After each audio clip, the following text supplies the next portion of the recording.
Before we begin, let me introduce myself first. I am Juju Margatoyan Galupo, and help me welcome the students of Holy Trinity College of General Santos City.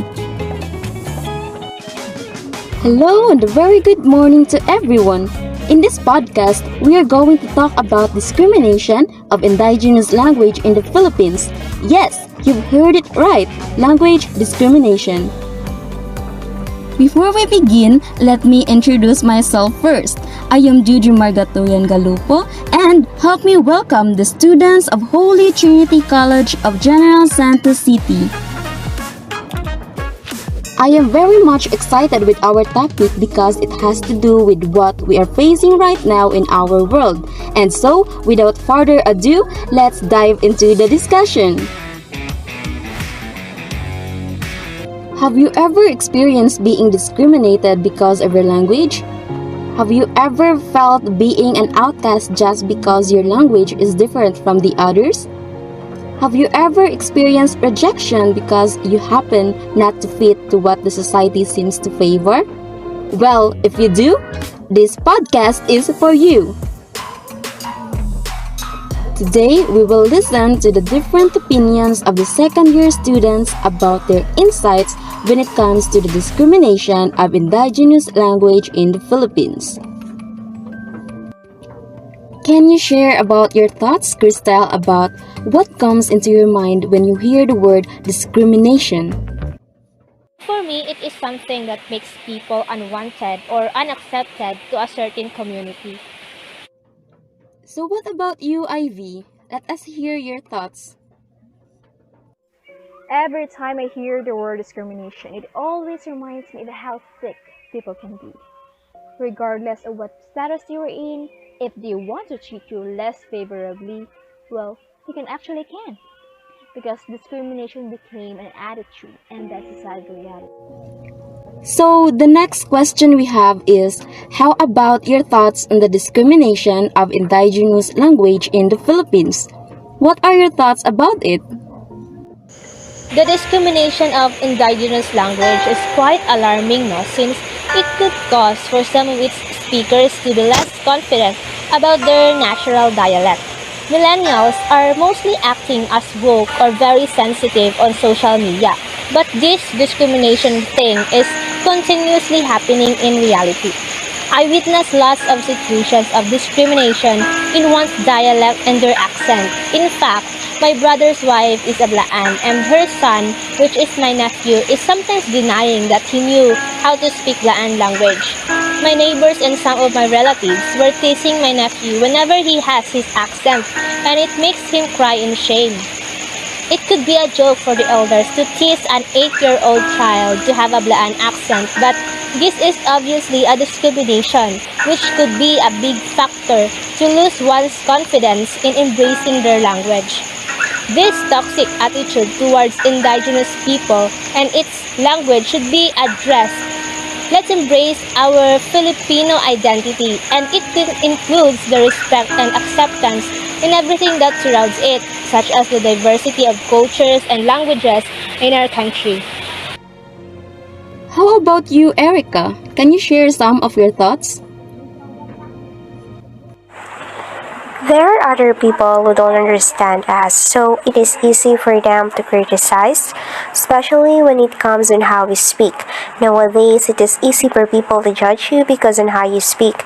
Grammar and fluency here in our country are measurements of intelligence, but the fact is they don't really understand the meaning of language. For me, we don't have to discriminate how people speak because we are aware that we are different of religions, cultures, and language that's spoken, and our accent of speaking, it is sometimes hard to change because of the sounds that we are accustomed to use.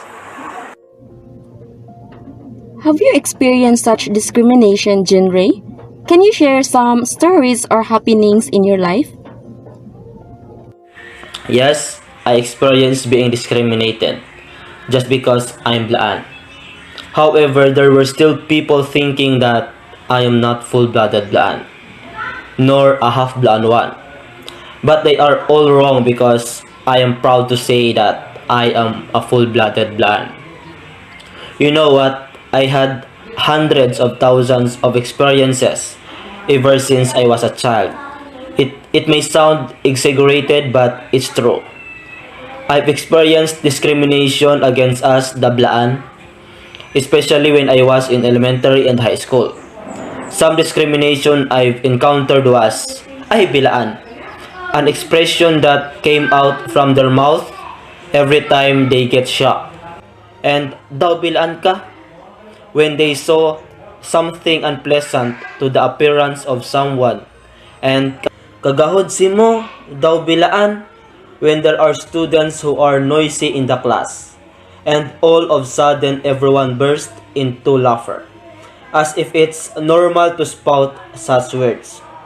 Every time I hear and encounter these words like, oh my god, I want to get lost. Or unfortunately sometimes it ended up into a fight, trying to correct their nonsense. How about you, Erica? Thankful that I'm not yet experienced this within in myself.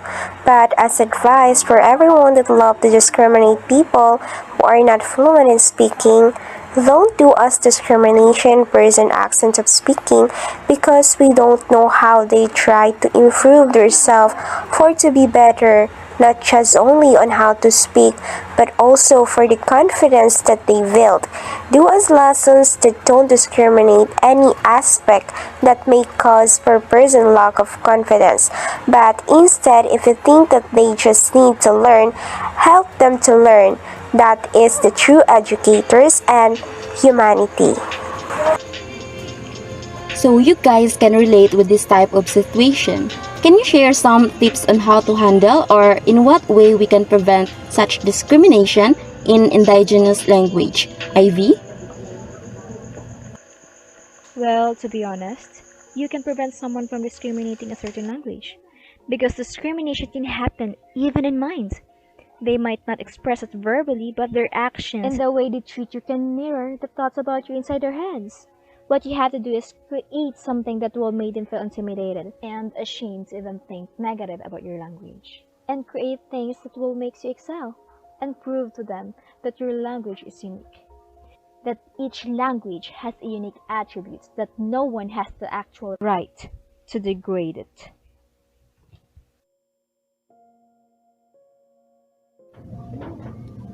And you, Junrei, is there anything you can add? I just want to say that we are Blaan, but we are still Filipino. You know, it hurts as a member of the tribe to hear such things from many people. Instead, we must respect and love each other, whatever dialects we have, because being respectful and kind is the essence of a human being. Thank you. And that brings us to the end of this episode. Thanks to Crystal, Ivy, Erica, and John Ray for joining us during the inspiring discussion about the discrimination of indigenous language in the Philippines. We hope people spread awareness about discrimination and put in mind that we are all equal despite of our unique differences in language. As always, thanks for listening to HTC Podcast.